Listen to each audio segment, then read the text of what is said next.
আসসালামু আলাইকুম। হ্যালো বন্ধুরা, স্বাগতম তিবা ফুড ল্যাবে। আশা করছি সকলেই আলহামদুলিল্লাহ অনেক ভালো আছেন। আজকে আমি আপনাদেরকে দেখাবো গরুর মাংসের কালাভুনা ফ্রাই। এটা খেতে যেমন সুস্বাদু তেমনি বানাতেও অনেক সহজ। চলুন কথা না বাড়িয়ে শুরু করি। তো প্রথমে আমি নিয়েছি 3টি গরুর মাংসের টুকরো। 3টি দিয়ে আর কি হবে, যেহেতু এটা মিনি কিচেন তাই অল্প নিয়েছি। আপনারা চাইলে মাংসের পরিমাণ একটু বেশি নিতে পারেন।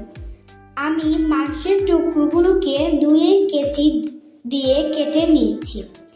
আমার হাতের কাছে কিছুই ছিল না, তাই আমি কেচি দিয়ে কেটে নিয়েছি।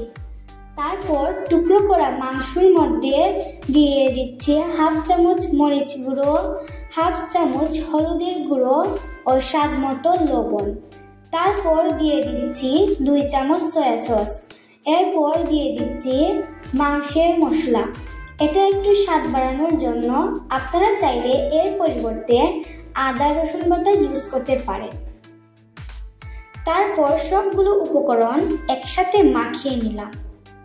মাখানোর পর আমি লেবুর রস দিয়ে দিলাম। এরপর চুলায় প্যান বসিয়ে তেল গরম করে নিলাম। তেল গরম হয়ে গেলে আমি মাংসের টুকরোগুলো দিয়ে দিলাম। একটু পর পর আমি মাংসের টুকরোগুলোকে নেড়েচেড়ে দিচ্ছি।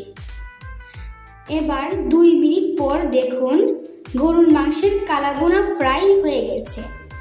আমার চ্যানেলে নতুন ভিডিও পেতে হলে চ্যানেলটিতে লাইক, কমেন্ট ও সাবস্ক্রাইব করতে ভুলবেন না। ধন্যবাদ।